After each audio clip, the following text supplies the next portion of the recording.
Olá, queridos amigos, queridas amigas, estamos de volta aqui com o nosso programa Semeando Espiritualidades, Diálogo e Crítica, depois de uma temporadazinha de férias, que também a gente não é de ferro, né?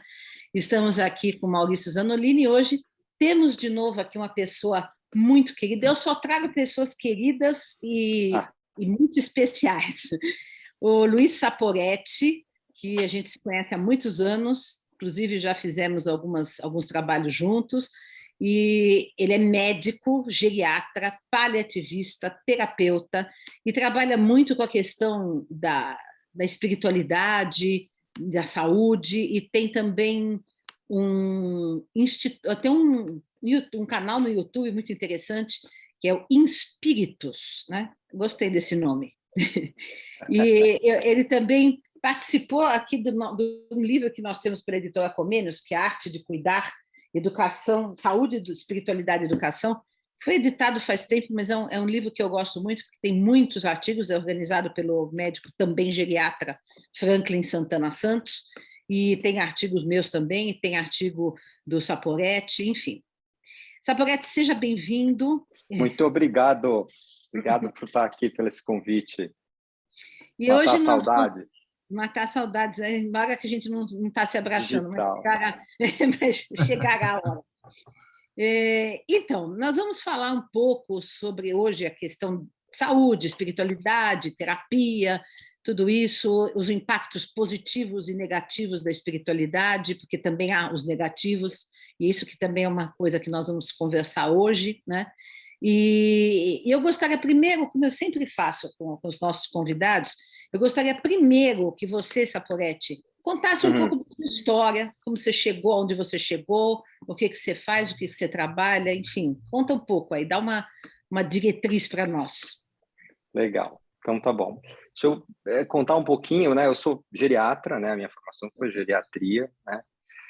E depois eu fui para os cuidados paliativos, eu trabalho em geriatria e cuidados paliativos até hoje, e nos últimos 6 anos eu fui na direção da psicoterapia e estou trabalhando também com psicoterapia e fortalecendo essa coisa da espiritualidade, que sempre foi, na realidade, uma tônica, né? E se eu for perceber, na realidade, desde adolescente eu tenho uma busca importante com essa questão da espiritualidade, e ela foi só se acentuando na medida que eu fui entrando em contato, né, com a dor, o sofrimento, a doença, o envelhecimento, né? E isso me levou aos cuidados paliativos. Depois de trabalhar muito tempo com cuidado paliativo, a questão espiritual estava sempre presente, eu fui percebendo que na realidade era sempre uma questão sobre a espiritualidade, né? Ou seja, a questão do sentido da existência, o sentido de como que as coisas acontecem, se existe um sentido absoluto, se não existe. E nesse caminho, então, eu fui, né, lapidando essa percepção, né? Estudando mais espiritualidade, até o momento que eu comecei a trabalhar com espiritualidade. Eu tenho um foco grande na espiritualidade em fim de vida, espiritualidade dos profissionais, né? Tenho feito um trabalho bem legal nessa área e que desembocou na psicoterapia, né? E aí foi um casamento perfeito, né? A minha base de formação é a psicologia junguiana, né? E a partir daí que ela permite uma ampliação muito grande do entendimento, né? Da questão do funcionamento da mente, dos arquétipos e tal. E aí foi, né? E aí hoje eu me divido entre tudo isso aí para conseguir fazer um cuidado melhor, né, das pessoas, seja como médico ou como terapeuta. Então, um dos médicos que estudou essa questão acho que ele é médico, se não me engano é médico, o Harald König, que estudou muito a questão da espiritualidade, a saúde, espiritualidade, né? Ele fala que existe uma espiritualidade que é saudável e outra que não é, né? E aí eu me interessei muito em também convidar você, porque eu vi um vídeo seu, aliás, eu recomendo a todo mundo, a gente vai colocar aqui no link aqui embaixo, tá? Sobre uma questão do chamado bypass, né? Bypass então, espiritual. O que é isso? Fala um pouco. E aí eu vinha a entender, vendo o seu YouTube, sua narrativa aí, que é uma coisa que eu tenho falado e não conhecia essa teoria do bypass. Eu não conhecia. Mas como eu também fiz psicanálise nos últimos anos, também estou Aí estudando essa fica questão. Então, isso daí vem à tona, né? Porque a gente passa a isso, olhar outras questões, né? Não só as espirituais, né? Então, isso. queria que você comentasse um pouco sobre isso, Então, né? eu também tinha uma série de incômodos, né, que eu até comento nesse vídeo, tem o texto escrito no site da Espíritos, sempre incomodado com essa questão, porque eu sempre achei a espiritualidade, como a espiritualidade é uma questão do indivíduo, da pessoa, a conexão dela, eu achava que talvez ela fosse mais protegida desse lugar ruim, vamos dizer assim. Mas aí Que é as isso aí, você religiões começa geralmente têm, né? As religiões a gente já reconhece que tem, né? isso, porque assim, tradicionalmente as religiões trazem, né, um potencial de abuso, né? E aí a gente precisa olhar com muito cuidado essa frase do tipo assim, é o uso que as instituições fazem da religião, né? Sem dúvida. Porque a religião em si ela traz lá um contexto mítico, né? Que na realidade serve de sistema para o funcionamento da mente e pode muitas vezes ajudar se você estiver bem orientado. A questão é que a instituição, às vezes, usa a psicologia da religião em função de questões bem outras, né? Bem E aí eu temporais. fiquei, e eu ficava me perguntando se a espiritualidade seria isso também, né? Porque eu vi algumas coisas, né, que me incomodavam, coisas, abusos, né, que a gente fica sabendo, aí abusos de gurus, de mestres, essa tendência atual de um positivismo, né, que não, olha, você tem que ser positivo, não olhe para isso, não olhe para aquilo, né,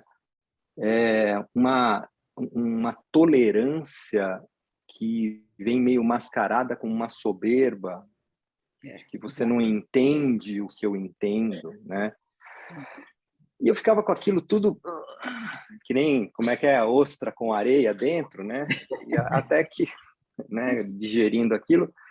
Até que um dia eu estava tomando café com o Gustavo Ferrão, que é um médico fisiatra, amigo meu, tomando café, a gente conversando sobre a vida, um monte de coisa, e aí a gente entrou nesse tema e ele falou: Saporete, você já viu esse termo, abuso espiritual? Eu falei: nossa, faz todo sentido. Abuso não, bypass espiritual. Porque abuso já é um termo que eu usava em 2005. Não, e aí ele falou: olha, dá uma olhada nisso aí, que eu acho que é por aí que a gente está caminhando. E aí eu fui atrás, né? Fui atrás, não, o livro caiu na minha mão. Tipo assim, aquelas coisas que você fala. E aí eu fui ler, né? Aí quando eu li, é um psicoterapeuta que criou esse termo, e tem outros livros de psicoterapeutas, trazendo muito claramente isso, né? O bypass espiritual. Qual é o E nome é do terapeuta? Isso é interessante saber. o criador desse tema é o John Welwood, né? Em 1984, ou seja, já Puxa faz vida, tempo, faz tempo. ele alertou para a questão do bypass espiritual, né? E o bypass é bem isso, né? É um atalho. Poderia ter outras traduções, né? Eu acho atalho interessante, né? Até porque atalho, como diz a tradição iorubá, não é caminho completo. Se a gente pega um atalho, alguma coisa vai ficar no caminho, né? E ele traz esse conceito que o bypass espiritual acontece toda vez que, em função de uma crença religiosa ou espiritual, e eu ampliaria para outras crenças, inclusive, né? Você deixa de olhar Até políticas. isso, né? Só que aí ele não entra no espiritual no sentido, né? Mas assim, se a gente pensar o espírito como essa coisa que move a gente, né? Tipo, Uhum. dá para ampliar bastante. Mas no conceito do Elwood, ele coloca assim, toda vez que você usa uma crença religiosa ou espiritual como alicerce para não fazer contato com suas dores e com as suas necessidades, buscando, então, saltando diretamente para um estado de perfeição que é idealizado e que é legitimado por aquela crença, Uhum. né? Uhum. E claro, eu acho que assim a gente pode ampliar isso para todas as formas de espiritualidade, né? E para todas as formas de pensamento do ser humano do ponto de vista de crença, né? A gente para de olhar para o problema e salta para uma utopia que às vezes não conversa com a realidade. Exato. E isso tem consequências muito ruins no desenvolvimento. E se a gente for pensar o desenvolvimento do ser humano, do ponto de vista espiritual, e aí eu preciso conceituar o que eu estou chamando de espiritual, senão as pessoas... Para mim, espiritualidade está sempre falando de conexão, no primeiro momento. São as formas de conexão. Depois, o sentido. O sentido se forma a posteriori e depois as conexões. Então, assim, ao longo da nossa história, a gente sofre uma incitação ao bypass. E que eu considero isso uma forma de abuso. Sim. Porque você incita a pessoa a não olhar, né? Assim, a forma como a sociedade está estruturada, a cultura, a religião e a espiritualidade atual, né? Ela incita o cara a não olhar.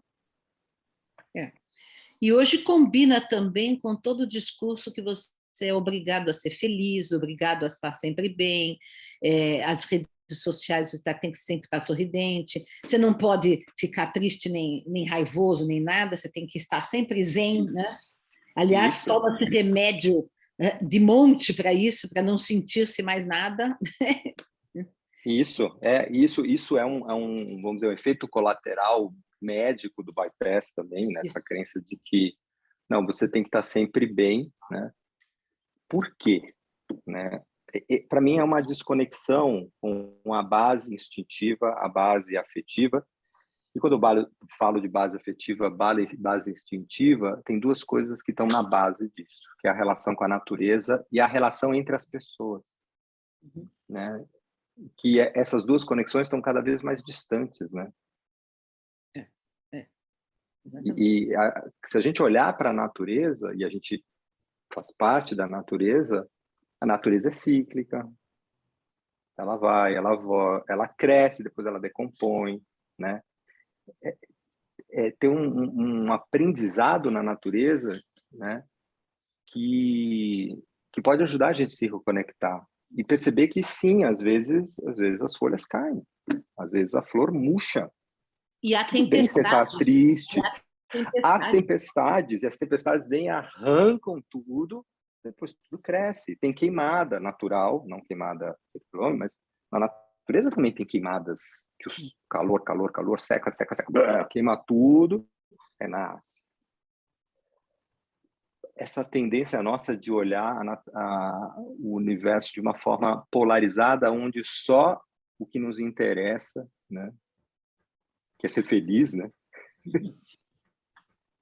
Mas é um conceito tão superficial de felicidade que se tem hoje, né, também. Sim, é uma sensação de felicidade, né? Sabe que, nesse sentido que você está falando, eu não sei se você conhece, tem um grupo espírita de humor espírita, que eles têm umas críticas muito boas, inclusive ao próprio espiritismo. E tem um episódio que eu gosto muito, até passo nas minhas aulas sobre luto, sobre emoções, que é o seguinte: então tem a moça que acabou de morrer o pai, e ela fala, estou ótimo, eu sou espírita, eu não sei o quê. E o rapaz fala, não, você tá em luto. Não, vamos chorar. Não, eu não posso chorar, não posso chorar. Sabe, essa coisa de não se permitir o luto, de não se permitir a tristeza. E aí você tem um recalque das emoções, né? Que em algum ponto isso vem à tona e a pessoa adoece feio, né? Adoece feio, porque fica o que a gente, na psicologia junguiana, a gente chama, fica um conteúdo sombrio. Exato. Você não faz contato com ele. Então, ele é como se ele ficasse ali enclausurado, né? E enclausurado ali, escondido, ele não está na sua vista. E aí ele vai se transformando no que ele quiser e você não tem acesso. Então, tem uma necessidade no caminho na jornada espiritual de você trazer esses conteúdos para perto. Então, quando a gente vai estudar o bypass, a gente percebe o seguinte, e alguns autores também, outros falam sobre isso, é mais importante você se engajar na jornada instintiva e emocional do que na jornada espiritual. Porque se você se encaixar na jornada espiritual sem ter, né, trabalhado as questões instintivas, libido, agressividade, as questões afetivas, medo, amor, raiva, não sei o quê. Bom, você vai ficar manco na jornada espiritual. Né? Na realidade, os mitos heróicos da jornada espiritual, todos falam sobre esse lugar onde você vai para o meio do deserto, você se perde na floresta, né? Tem sempre esse momento onde você tem que olhar para aquilo que você não quer olhar, né? Até aquela passagem bíblica de Jesus, a tentação do demônio no deserto, né? Pode muito bem significar isso, né? Então, ali ele fez contato com isso. Né? Eu gosto muito de algumas passagens, eu acho que é tudo uma questão de da gente olhar com um olhar novo para a interpretação. Né? Outra passagem que eu gosto para falar de bypass é a questão de andar sobre as águas, né? Porque estava aquela tempestade imensa, os pescadores, não sei o que lá, e Jesus ele acalma a tempestade e chega andando sobre as águas e diz para Pedro andar. E ele aí diz que ele não tem fé, né? Mas é interessante que Jesus acalma a tempestade antes de andar. Que é bem essa imagem da diferença entre a jornada emocional e a jornada espiritual. Eu preciso acalmar eu preciso entrar em relação com ele, serenar minhas emoções para poder caminhar. Então, é necessário o contato com essas emoções que a gente fala, emoções negativas, né? E que não tem nada de negativo, que não tem nenhuma emoção que é negativa, nenhum sentimento é negativo. Eles são sistemas biológicos que têm uma função. Sim. Eles têm uma função. A gente não vem com esse maquinário que tem na questão do Homo sapiens 70 mil anos, acho, alguma coisa assim, né? Do Homo sapiens. A gente não vem com esse maquinário à toa. Exatamente.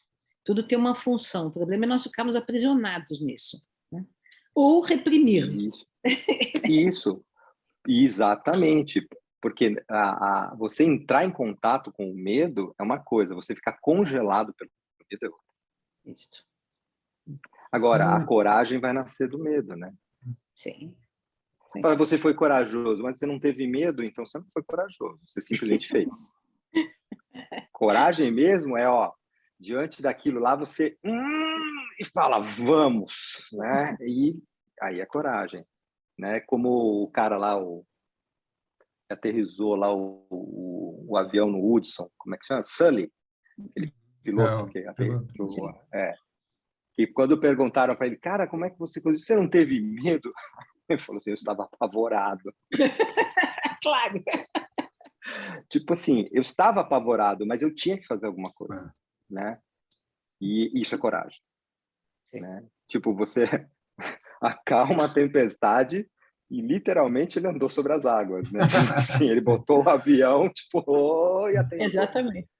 Porque o avião precisa, para aterrissar na água, ele tem que descer muito reto, né? Ele não pode fazer assim, porque senão ele afunda, e ele não pode fazer assim também, porque ele emborca. Então, tem que ter uma precisão que ele fez. Mas agora você não acha que, por conta desse bypass, que eu também considero que seja isso mesmo que acontece, as religiões e as espiritualidades também, na medida em que as espiritualidades estão dentro das religiões, ou além delas, ou fora delas, tanto faz, mas tem sido, digamos, refúgio da hipocrisia, do desejo de dominação. Então, as pessoas adotam muitas vezes essa fachada de santidade, de mansidão, etc., mas, na verdade, estão ali com o desejo de poder, de dominação e tudo mais. Né? São todos esses gurus, essas pessoas que abusam sexualmente, ou ainda, né, também, como o caso da própria Igreja Católica. Né? Hoje eu li uma notícia que, na Alemanha, o sínodo dos bispos alemães estão enviando um pedido, aprovaram a abolição do celibato sacerdotal e o ingresso das mulheres no sacerdócio, e vão mandar para o Papa isso como um pedido, né? E isso foi motivado também pela questão de todos os casos, escândalos sexuais de pedofilia, né? Porque, lógico, você reprime, você não faz. Aí a pessoa adoece e vira pedófilo, vira né? E Queria que você além de comentasse isso, né? não só adoece, mas cria um ambiente propício para que pessoas com esse perfil fiquem lá dentro, né? Exato. Tipo assim, eu acho que assim a questão da espiritualidade no mundo moderno, ela tem um aval não institucional, Uhum. né? Então assim, eu não me dou bem com isso, não me dou bem com aquilo, eu não quero estar dentro de uma instituição por todos os motivos. E aí se busca crenças espirituais e outras formas, achando que você está buscando algo diferente, Uhum. né? E às vezes até incitado por esse bypass mesmo, né? Porque assim, eu olho para questões numa igreja e eu fico bravo e tal, mas essas questões da igreja, de qualquer igreja, né, de violência, de abuso, elas estão dentro do ser humano, elas estão dentro da humanidade. Elas não estão só lá. Exato. E aí eu não olho para isso e vou para outro lugar buscando um lugar que isso não exista. E isso é uma fantasia, Exato. né? Por quê? Porque aqui não se lidou com o problema, mas aqui também não. É. E a pergunta que eu faço para as pessoas é: você lidou com o problema? Você já fez contato com essas questões em você? Seu medo, sua raiva, seu instinto, né? Sua ferocidade, porque existe um muro para se falar sobre isso, como se nós somos civilizados, né? Não somos. É o que a gente está vendo aí hoje. A gente está destruindo a natureza, né? A gente está se destruindo. Não existe respeito ao que é diferente. Então, peraí, a gente é civilizado? Que civilização a gente está falando, né? É isso que você falou, está tudo reprimido. E aí, quando você reprime, é aquilo que eu falei, o que está aqui escondido fica liberto para pular para fora a qualquer momento, né? Então, é muito engraçado, né? Você vai lá, faz um fim de semana num retiro maravilhoso, toca as instâncias celestiais, fica, né? Aí você volta para casa, vem alguém, te cruza no semáforo, você já sai xingando, se bobear, sai, bate no cara. Tem alguma coisa errada, né? Pera lá, você fez contato, isso é verdade, mas e aqui? O emocional, o instintivo, já foi trabalhado? Porque não dá para suprimir o instintivo e o emocional em função de crença, em função de prática. Não é suficiente. De Sabe? idealizações, né? De idealizações. Idealizações. É preciso muito trabalho.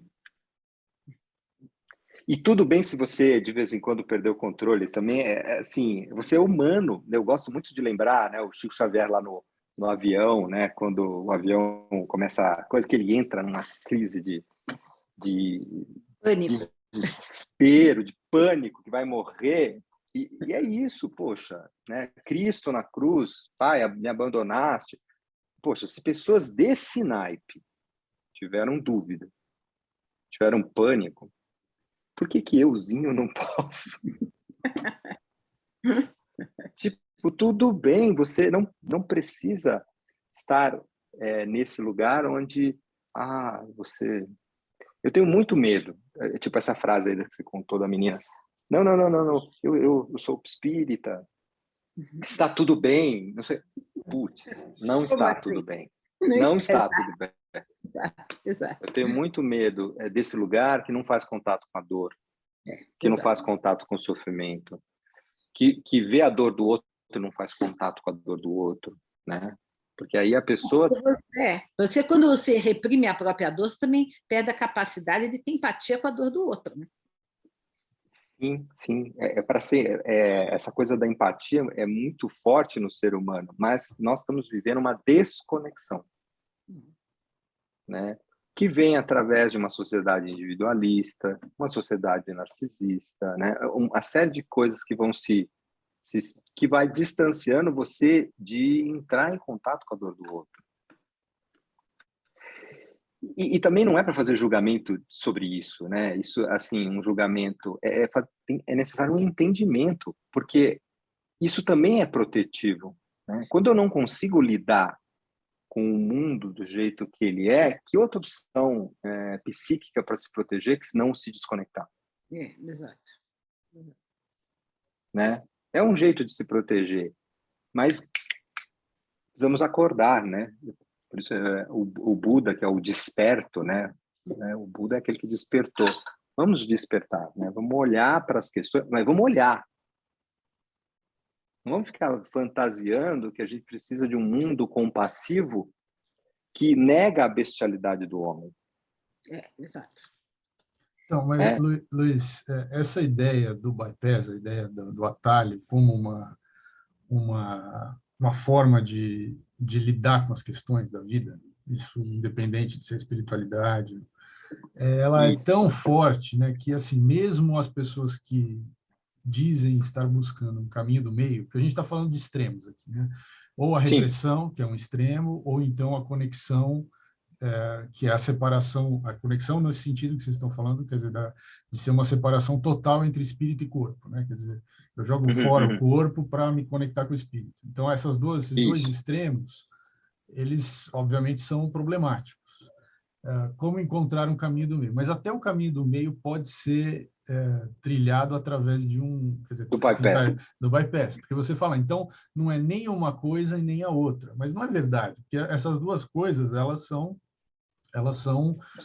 vivências que as pessoas têm, cair nos extremos. Então, não é você ou você ir para um extremo ou para o outro, ou você simplesmente eliminar os dois extremos para achar um caminho do meio. O caminho do meio, na verdade, é trilhar pelos extremos, refletir sobre eles. É mais complexo. E é mais complexo, exatamente. Muito legal você comentar isso, Maurício, porque, assim, de novo, se a gente voltar para a natureza, né, a gente está falando de equilíbrio, de sintropia, né? E esse equilíbrio não é estático. Ele é eternamente movimento. Ele é eternamente transformação. E sendo eternamente transformação, ele vai fazer isso.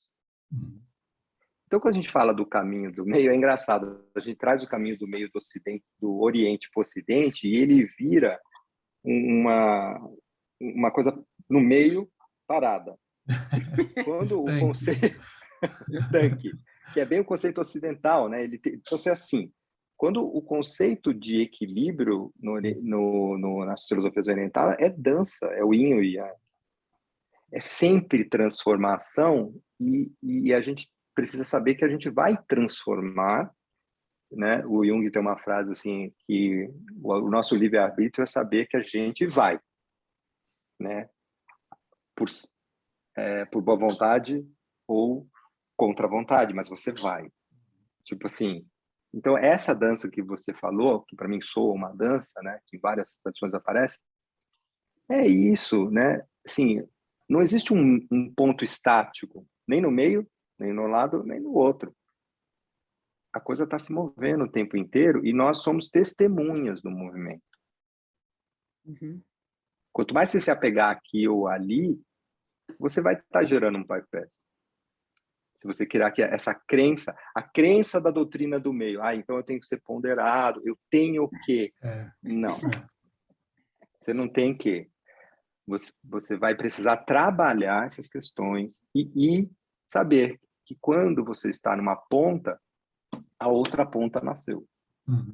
Que é bem o movimento do yin e do yang, né? O meio do dia, né, é o início da meia-noite, né? Aí começa e isso é natureza. Então, as tradições que se baseiam na natureza, o taoísmo, né, as indígenas, as afros, não sei o quê, elas trazem essa coisa da natureza e o homem como parte da natureza. E não tem como você escapar. Sim. Não sei se eu concordo. Eu me lembro. Fala. Não, eu só ia comentar que é interessante que no momento histórico, né, em que a gente está mais dissociado do corpo, né, que é o Uhum. momento atual, porque agora tudo é virtual, nem físico é mais, é tudo virtual, é o momento que a gente começa a tomar consciência de que o planeta é um sistema único e que Não é qualquer alteração de um ponto afeta o outro. isso, é. Então, você também, às vezes, precisa ir para um extremo para enxergar o outro extremo. Porque enquanto você não Perfeito. chegar lá, você não enxerga aqui. É complexa a vida humana. É bonita, eu acho, mas é É. complexa, né? Isso é um fenômeno, né, que é da psique, né, e é da natureza, né? Uhum. Nesse movimento ciclo, ela chega num extremo, o extremo gera o movimento para isso é equilíbrio, é essa eterna dança. Uhum. Mas o ser humano resiste em aceitar a mudança. Ele quer controlar, né? Ele quer controlar, né? E como espécie, a gente aprendeu a controlar muita coisa, né? Isso, por um lado, é bom, mas, assim, o problema é a gente ficar rígido no controle. A questão é sempre a rigidez, né? Tipo, o cara que é rígido, eu vou até falar engraçado, rígido na flexibilidade, tudo tem que ser flexível. Porque, assim, hoje tem pessoas que eu vejo que, assim, não, tudo pode. Tudo pode? Como assim? Não deixa de ser uma rigidez. Sim. É o que você falou, tá numa ponta ou tá na outra? Eu me lembrei aqui, porque a gente está falando da questão do espírito, do corpo, da integração entre as nossas diferentes partes do ser integral, e eu me lembrei de uma imagem que eu gosto muito, do Platão, né? Uhum. Ele fala que nós somos como se a nossa alma é como uma carruagem, né? Que tem o cavalo coxo e cego, que representa a parte apetitiva, instintiva, o cavalo veloz, né? São os sentimentos, e o condutor, que é a razão, mas que tem que todos trabalharem juntos para chegarem ao destino, né? Sim, tem que haver essa conversa entre as várias instâncias, né? Eu acho muito bonito isso, que Platão era um sábio, né? Sim. 2.500 anos atrás já tinha todas essas percepções, né? Mas eu acho que parte também de todo esse bypass, não sei se você concorda comigo, é que também as pessoas elas têm medo ou resistência a mostrar, a isso principalmente os homens, hein? A mostrar a sua vulnerabilidade. Perfeito. Né? Não é? Sim. Então, assim, por que cola tanto essa história do bypass espiritual, né? Ele cola tão bem porque ele cola em coisas que realmente a gente tem dificuldade de lidar, né? Tipo assim, então, eu admiti que eu sou fraco, né? Eu admiti que eu sou imperfeito, eu admiti que eu não lido bem com certas coisas, que eu morro, que eu adoeço, que eu envelheço. Tudo isso cria um território fértil para você criar um bypass, porque eu não olho para isso. Uhum. Né? Uhum. E numa cultura de controle, como o Maurício falou, né? Uma cultura de controle, onde você tem que, né, agir assim, você tem que... As vulnerabilidades não são bem vistas. Então, é muito fácil você fazer incitar o bypass, e é muito fácil a pessoa comprar a ideia do bypass, né? E isso tem um preço lá na frente, né? É porque você está andando, eu usei essa imagem até nessa live que você falou, você está andando com o carro com a roda, pneu furado. Se você pegar a carruagem do Platão, a roda estourou e você não parou para olhar. Tipo, vai dar problema, você não vai chegar no destino. E se a gente for pensar do ponto de vista de jornada espiritual, a jornada espiritual é a busca dessa completude, né? E aí, bom, então se a carruagem está defeituosa, você não parou para olhar para isso, você não vai chegar. Com toda essa conversa, eu me lembrei de uma coisa, de um assunto que está aí permeando a nossa sociedade. Eu, com você, como paliativista, como médico que lida com a velhice, com a morte, queria que você falasse um pouco sobre isso. Hoje, cada vez mais as pessoas estão defendendo o suicídio assistido. né? Que muitas pessoas chamam de eutanásia erroneamente. Erroneamente, sim. Porque eutanásia é quando a pessoa está para morrer, está nos últimos momentos, você acelera a morte, né? Que é uma outra discussão. Não, mas a pessoa está bem, pode viver mais 20 anos, 30 anos, mas tem um problema qualquer, incapacitante, e solicita. Outro dia eu vi um caso aí de uma pessoa, acho que foi na Colômbia, né? Sim, a Colômbia está autorizando. Né? E assim, ele podia viver mais 5 anos, mais 10 anos, fazer alguma coisa, não é que ele estava ele podia fazer alguma coisa, não é que ele estava totalmente incapacitado. E aí falaram, não, praticou eutanásia. Não é, isso é suicídio assistido, né? E você não acha que isso também é um bypass no sentido da pessoa negar a vulnerabilidade, né? Não aceitar Ótima pergunta. Ótima pergunta. É assim, né?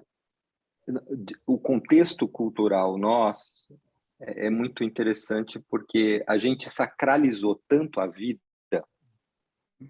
que a gente perdeu a dignidade dela muitas vezes. E aí, de uma forma pendular, estão vindo movimentos que dignificam demais e dessacralizam. Porque isso, né? Então, assim, que não deixa de ser um movimento pendular. E o que eu fico me questionando, como médico que faz cuidados paliativos, é o quanto a gente conseguiu olhar para o sofrimento da pessoa, né?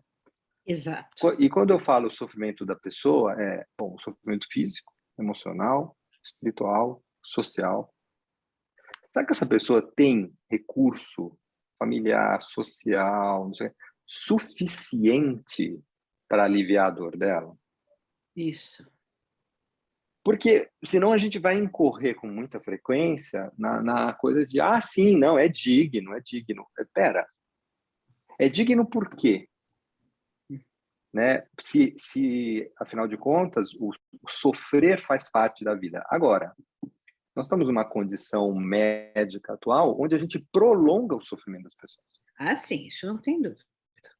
E muitas vezes eu me deparo com colegas médicos, né? Falam assim, não, mas ele está sofrendo e ele não morre. Eu falei, Carlos, ninguém deixou ele morrer. Mas como a gente não está fazendo nada? Vocês estão dando dieta pela sonda, vocês estão dando soro, vocês estão dando antidepressivo, antihipertensivo, como vocês não estão fazendo nada? Isso é o que se chama de distanásia, né? É um investimento onde já não tem mais, né? Então, será que a maioria dos pedidos de suicídio e mesmo de eutanásia não se tratam de situações distanásicas que estão muito sutis, né? Tipo assim, o indivíduo sofreu lá um câncer, está lá com uma ostomia. A ostomia é fruto do quê? Né? Fruto de uma cirurgia que foi feita. Se ele não tivesse feito cirurgia, ele tinha morrido do câncer. Sim. Então a gente intervém aqui, né? Muda o curso da doença e fica inclusive mudando muitas vezes depois. E aí chega um ponto que a pessoa não vê sentido na experiência de vida que ela tem. E você vira e fala assim, bom, então tá bom, então suicídio assistido. Será? Então, eu acho que é um tema complexo demais e, de novo, existem polarizações, né? Eu sou contra, eu sou a favor. Pera. Eu não sou contra e não sou nem a favor. Eu acho que a gente só tem que tomar cuidado, porque a gente já tem na história da humanidade movimentos que começaram com muito boas intenções e viraram catástrofes, né? Então, e esse tema, assim como aborto, como todos esses temas, eles estão numa nuance que a gente deve olhar o problema, de novo, e não fazer o bypass. Seja o bypass, aí não é um bypass espiritual, né? Vamos mudar um bypass de crença, né? Tipo, isso não pode ou isso pode. Não, pera, vamos olhar para o problema, né? Quem é essa pessoa que está pedindo suicídio, né? Quem é essa pessoa que está pedindo eutanásia? Que história é essa? Em que cultura ela está? Foi mesmo feito tudo? né? Quando a Sim, gente porque também precisa ver até que ponto a pessoa está sendo assistida psiquicamente, né? isso, Para atenuar a sua dor psíquica, né? Enfim. quantas vezes eu não vi, né, a pessoa que está extremamente sozinha, e nessa pandemia a gente viu umas coisas muito difíceis, muito cruéis, de pessoas realmente afundando porque estão sozinhas. Uhum. Chegando ao ponto de pensar em suicídio, por quê? Porque está sozinho. Ah, mas ele pode conversar pelo computador. Não é a mesma coisa, De jeito nenhum. né? E aí a pessoa começa a entrar num movimento de autoextermínio, né? Que é seja a morte medicamente assistida, seja o suicídio que a pessoa faz. Mas, assim, existe um lugar que existe muito julgamento. Uhum. Quando a pessoa chega com isso, geralmente as pessoas julgam ao invés de ouvir o que a pessoa tem a dizer. É. Aonde está doendo? Isso, acolher a dor, né? Acolher a dor. Aonde está doendo? Porque se a dor é insuportável, a gente pode flertar com isso, com o autoextermínio. Sim. Porque a pessoa não vê saída e aquela coisa horrorosa, ela pode flertar com isso. E não é uma fraqueza. Isso. É humano. De novo, aí é o bypass, né? Tipo assim, não, você não pode pensar isso, a vida é sagrada. Não, você pode pensar, é normal. Vamos conversar sobre isso. Exato. Eu escrevi recentemente um artigo sobre essa questão do suicídio, o quanto que as religiões condenam, né? Ao invés de entender o que está por trás, né? A dor insuportável, como você falou, né? A dor insuportável. É tanto que eu gosto muito, eu até cito no artigo uma cena de um filme do Lutero, né?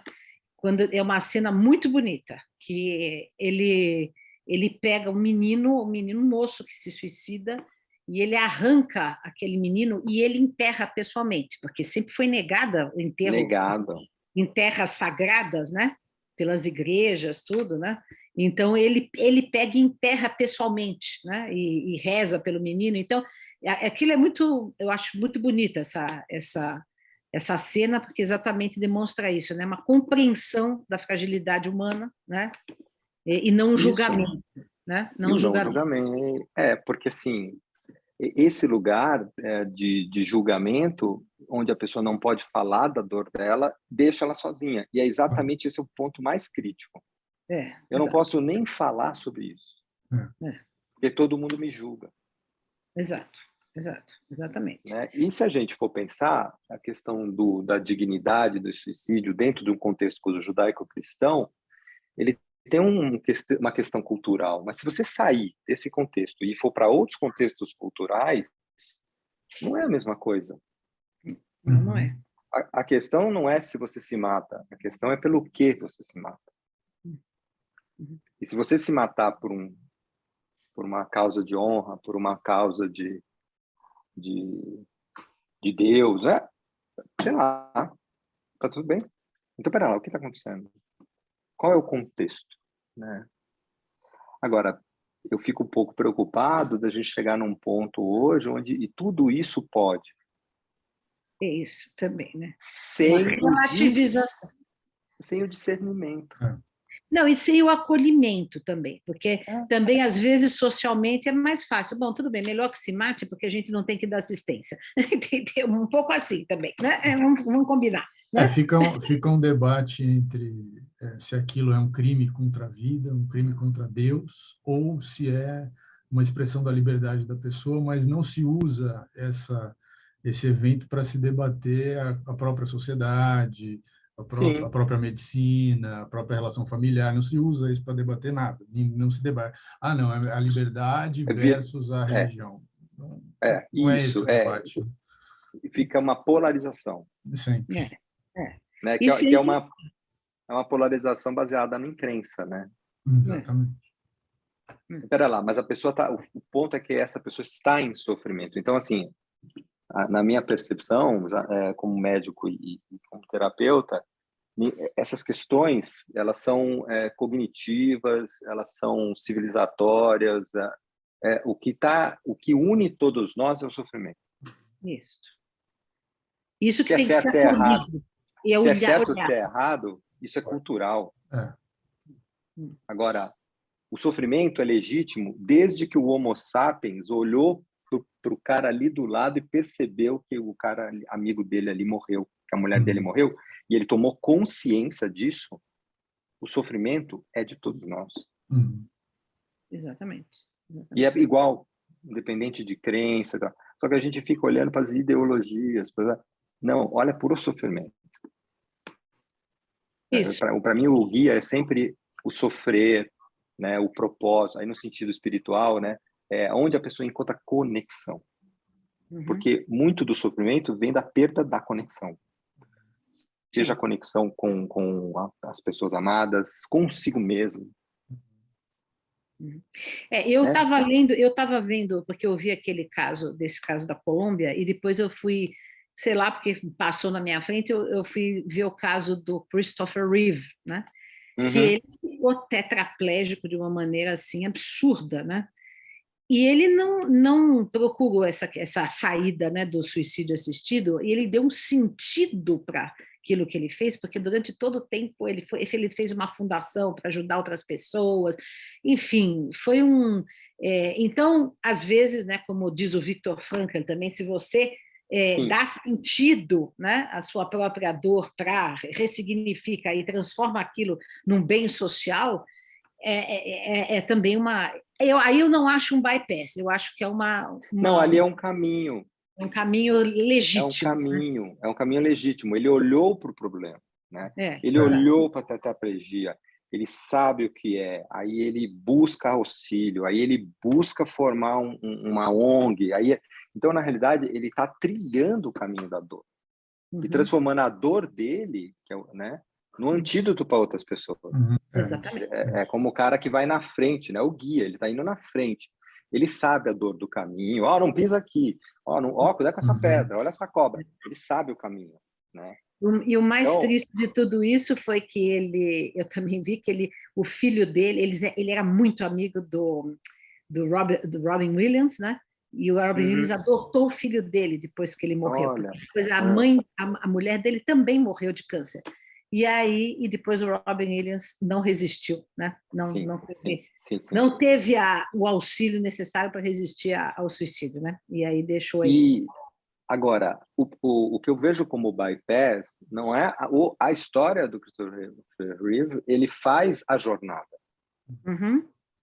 O problema é olhar para a jornada dele e virar para aquele outro e falar assim, olha essa jornada aqui, ó, é assim que tem que ser. Então, aí é o problema. Aí você está induzindo um bypass, porque a pessoa tem que trilhar com os pés dela. Sem dúvida, sem dúvida. Então, assim, e tem que ser profundo, né? A partir do sentimento dela. Isso. E pode ser que essa cisão de conexão e de sentido, que para transformou numa ONG para cuidar de alguma coisa, e a gente vê muito isso, né? Pessoas que transformam a própria dor em forças poderosíssimas. Mas esse é o caminho desse. Porque para outros, aquela cisão ali, aquela desconexão, pode realmente minar a alma.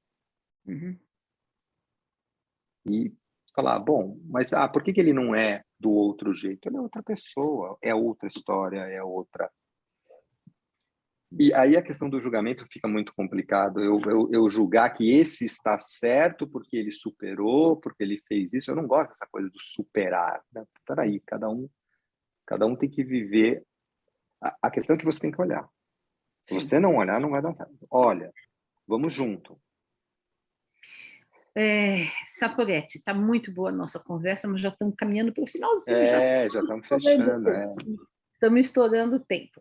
Eu, depois, no último minutinho, eu vou ler um poema aqui, que eu sempre gosto de ou começar ou terminar com um poema, que a gente reflete um pouco, mas antes gostaria que você, então, falasse assim, fizesse as suas considerações finais aqui sobre todo esse tema. O que é uma espiritualidade, digamos, positiva, de fato saudável? Né? Então, assim, essa espiritualidade positiva, Não é do pensamento positivo, não é do pensamento positivo. Mas não vamos falar uma espiritualidade mais real, vamos dizer assim. Ela tem que buscar a integração do ser, a totalidade. A jornada espiritual fala sobre isso. Você encontrar você como um todo, né? E para você ser um ser como um todo, e o todo de cada um é diferente, né? Você tem que olhar junto para as questões que aquelas coisas que você menos gosta em você são as que mais precisam de atenção. As coisas boas, estão aí, você sabe, é legal ser isso, ser aquilo, ser aquilo outro. Mas e as coisas que não são, né? E buscar sempre conexão, né? Onde você se conecta, sua família, com você mesmo, com a natureza, né?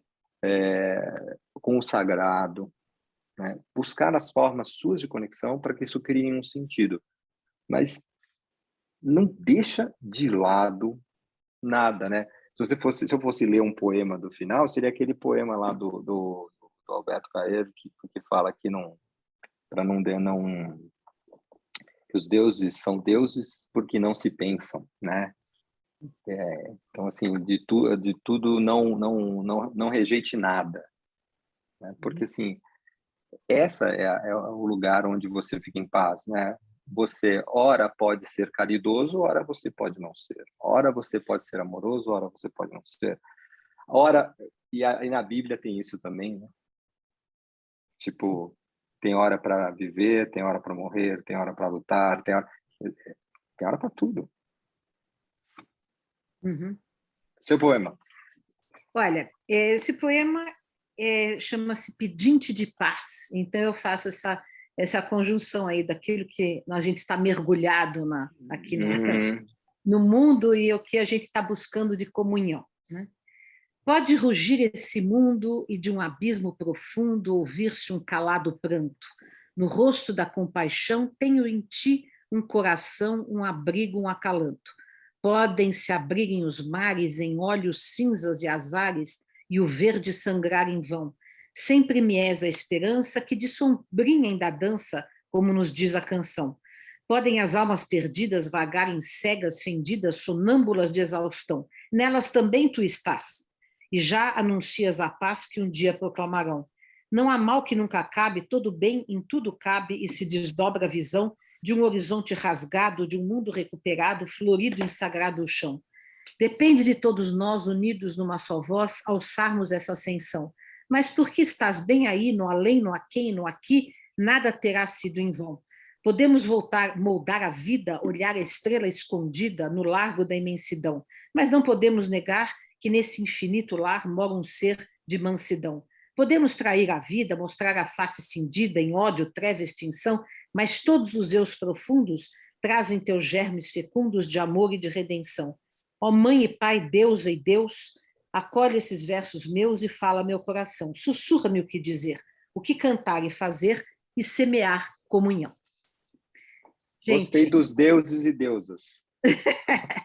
Muito bom. Eu tenho sempre falado, pai e mãe.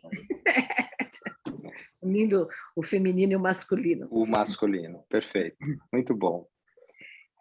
Saporetti, muito obrigada pela sua presença. Gente, nós voltamos daqui 15 dias, agora o nosso programa é quinzenal, já desde o ano passado, com outros convidados falando coisas interessantíssimas como hoje. Tá? Um grande abraço para todo mundo. Obrigado, Maurício. Até a próxima. Até a próxima. Até mais. Até.